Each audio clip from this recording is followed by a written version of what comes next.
les campagnes se vident, que les gens décèdent et les jeunes partent. Et qu'est-ce qu'on fait là-dedans? Qu'est-ce qu'on fait concrètement pour enrayer ce problème et puis construire une vie digne et belle dans les campagnes aussi? Et ce qu'on vit là maintenant ce soir, c'est ma contribution. C'est ce que moi j'ai envie d'apporter aux campagnes, dans des endroits où y a quand même des gens qui vivent, il y a quand même des sourires, il y a quand même des regards, il y a quand même plein d'histoires, de choses à se raconter. Il y a des grues à observer, il y a plein de belles choses à partager.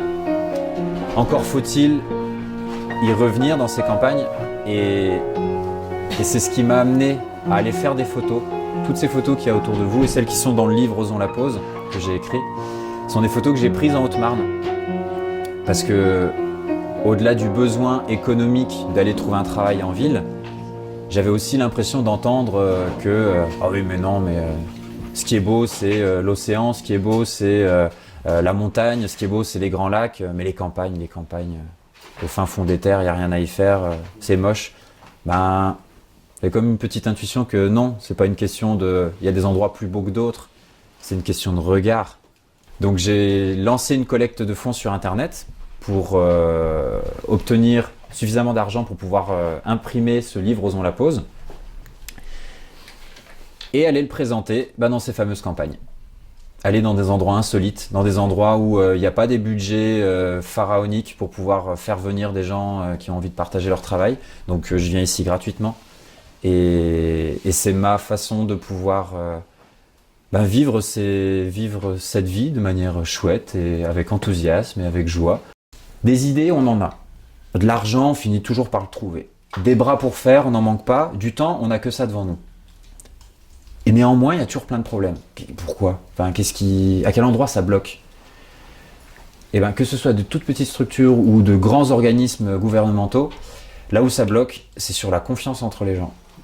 C'est sur la capacité à prendre une décision ensemble. C'est sur la capacité à se mettre d'accord entre voisins. C'est sur la capacité à s'entendre dans un couple, à se comprendre dans une fratrie. C'est ce truc-là. C'est nous, humains, on est capable d'envoyer des bonhommes sur la Lune. On est capable de creuser des tunnels sous des mers. On est capable d'ériger des pyramides avec 3 bouts de bois. Et on est aussi capable de se prendre la tête pour une question d'une cuillère qui est restée dans l'évier et d'une chaussette qui traîne. Jusqu'à ce qu'il y en a un qui dise « Allez, on part avec notre bip et notre couteau. » À poil. Bon, ok. On s'est retrouvés 15 jours plus tard sur le bord de la Drôme, la rivière, et avec cette envie d'aller jusqu'à Paris, en décapotable rouge, en costard, et de sortir en boîte. Et donc là, on a trouvé des déchets, des végétaux, on s'est fabriqué une espèce de pagne pour pouvoir aller rencontrer les gens. Manque de bol, on tombe dans un centre aéré où il y a plein d'enfants. Au revoir. Donc on s'est sauvé de l'autre côté et on s'est retrouvé sur le bord de la route à faire du stop, habillé en bâche. On s'était fabriqué des tongs avec de la planchette qu'on avait trouvé dans un endroit où c'était un peu une déchetterie. On a eu la surprise de voir que la France, c'est un pays dans lequel il y a une hospitalité incroyable. Incroyable, on n'en croyait pas nous-mêmes. Je vous vois tirer la grimace, je dis, ouais, on a tiré la même grimace, quoi. Ouais, voilà, on est parti tout nu, on cherche une décapotable rouge. Ah, c'est rigolo votre truc, mais non, j'ai pas de décapotable rouge. Par contre, j'ai une limousine Hummer rose, ça vous dit ?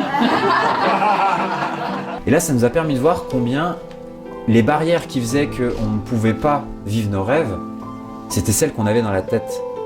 C'était les croyances, c'était les jugements, c'était les appréciations, c'était les projections qu'on a sur les uns et les autres qui font qu'avant même d'avoir demandé, on est déjà persuadé que ça ne marchera pas.